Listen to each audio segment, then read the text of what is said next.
예, 안녕하세요. 전국 어린이집 아동학대 사건을 전문적으로 처리하는 조기현 변호사입니다. 오늘은 많은 분들이 궁금해하는 어린이집 아동학대 사건이 발생했을 경우 원장과 보육교사가 같은 변호사를 선임해야 하는지 아니면 따로 변호사를 선임해야 하는지 여부에 대해서 알아보는 시간을 갖도록 하겠습니다. 이하 본 동영상은 4가지 목차로 이루어져 있습니다. 첫 번째, 실제로 아동학대가 인정되는 경우에 보육교사 또는 원장이 입게 되는 불이익이 무엇이 있는지. 두 번째, 그렇다면 보육교사는 아동학대 사건이 불거졌을 경우에 어떻게 스스로를 방어해야 하는지. 세 번째, 원장은 아동학대 사건이 불거졌을 경우 어떻게 스스로를 방어해야 하는지. 네 번째, 결론. 이런 목차로 살펴보도록 하겠습니다. 자, 만약에 어린이집에서 보육교사가 아동학대를 했다라는 것이 수사와 재판 결과 최종적으로 인정이 되면, 즉 보육교사가 아동학대로 유죄 판결을 받게 되면은 보육교사와 원장은 어떤 불이익을 입게 될까요? 먼저 보육교사의 경우에는 형사처벌 그 자체가 당연히 불이익이 되겠죠. 형사처벌은 징역형의 집행유예 혹은 벌금형 등이 있을 수 있습니다. 보육교사의 아동학대가 중하지 않고 형사유죄 판결이 나올 정도가 아니다 라고 한다면은 보육교사는 아동보호처분이라는 불이익을 받을 수 있습니다. 재판받고 교육 같은 거 받게 되는 불이익입니다. 또한 보육교사의 경우에는 형사처벌을 받든 아동보호처분을 받든 보육교사 자격에 일정한 행정적인 불이익을 받을 수 있습니다. 형사처벌의 경우에는 가장 강력한 경우 보육교사 자격 박탈부터 해가지고 수위가 낮은 형사처벌 혹은 경우에 따라서는 보호처분의 경우에도 보육교사 자격 정지 등의 불이익을 받을 수도 있습니다. 그리고 형사처벌을 받았고 그 형사처벌 정도가 아주 강하고 아동학대 정도가 중하다라고 판단되면은 아동 관련 유관기관 취업제한이라는 불이익도 받을 수 있습니다. 이상의 것들이 보육교사가 받을 수 있는 불이익입니다. 그렇다면 원장님의 경우에는 어떤 불이익을 받을 수 있냐? 자, 여기서 원장님 또는 어린이집의 대표자 등 지휘감독 책임이 있는 자를 총칭하는 개념이라고 그냥 생각하시면 됩니다.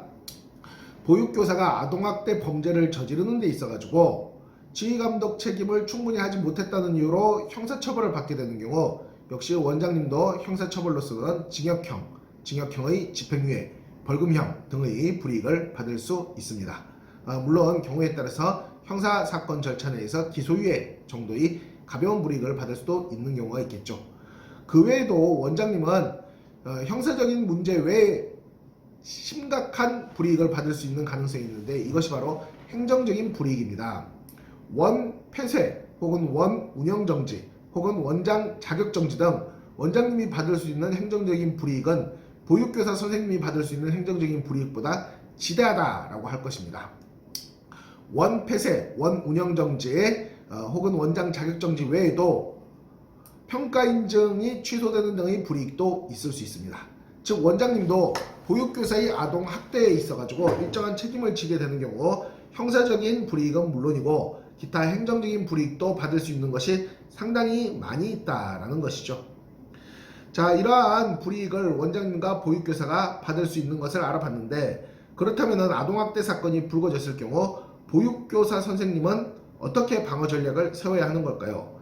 보육교사 선생님이 가장 중시해야 되는 것은 본인의 행위 자체가 아동학대에 해당하지 않는다라는 것을 적극적으로 증명해 나가야 됩니다. 내가 어떤 행위를 했다 하더라도 이 행위가 설령 CCTV상 투박해 보인다 하더라도 이것은 아이의 안전을 위해서 혹은 아이의 올바른 보육을 위해서 또 나이가 조금 있는 아이들이라면 올바른 교육을 위해서 피치 못한 행위였지 이것이 아이를 미워하는 괴롭히고 싶어하는 마음에서 나온 것이 아니다라는 것을 적극적으로 어필을 해가지고 형사 유죄 판결의 수위를 낮추거나 경우에 따라서는 보호사건으로 송치되도록 또 경우에 따라서는 무혐의나 무죄를 받을 수 있도록 방어를 해야 되는 것입니다. 보육교사의 혐의는 주로 CCTV를 통해서 특정되기 때문에 CCTV 장면마다 스스로를 방어하는 그러한 방어 요령이 필요합니다. 이 행위가 어떤 의미를 가지는 것인지 법령상 구성 요건에 해당하지 않는다라는 것을 적극적으로 증명해가지고 스스로를 보호해야 할 필요가 있다라고 할 수 있습니다. 그러면은 원장님은 어떻게 방어 전략을 세워야 되냐? 보육교사 선생님의 경우에는 개수에 의해서 처벌이 중요해질 수도 있지만 행위 자체가 아주 악성이 높은 행위라면은 심각하게 처벌받는 게 원칙입니다.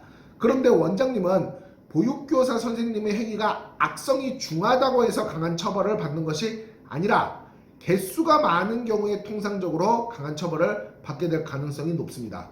왜냐하면 원장님은 직접 행위자가 아니라 보육교사를 지휘감독해야 되는 책임이 있는 존재이기 때문에 사소하고 자잘한 아동학대 행위라도 개수가 너무 많으면은 원장으로서 지휘감독 책임을 충실히 이행하지 못했다라고 평가받을 가능성이 높은 거죠.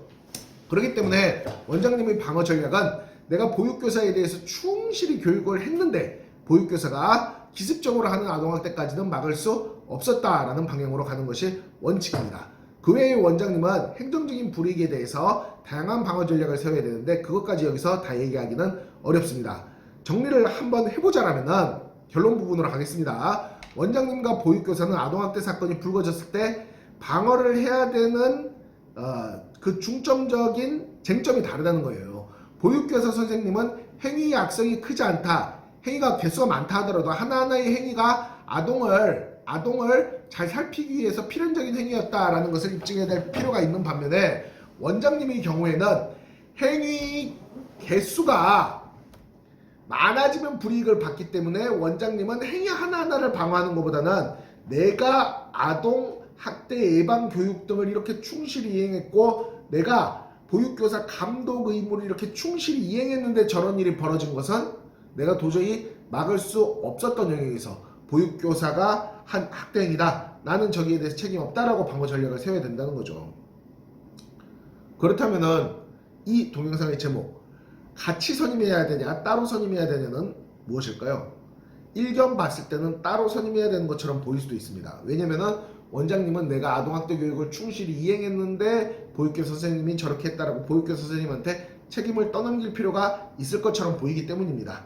하지만 실제로 수사 재판에서 원장님과 보육교사 선생님의 악성, 죄성을 다루는 부분이 다르기 때문에, 잘못을 다루는 부분이 다르기 때문에 반드시 따로 선임해야 되는 필연적인 이유가 있는 것은 아닙니다.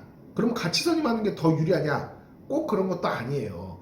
그러니까 원장님은 원장님 나름대로 방어를 하면 되는 것이고 보육교사 선생님은 보육교사 선생님 나름대로 최선을 다해서 방어를 하면 되는 겁니다. 어느 경우에 같이 선임을 하냐?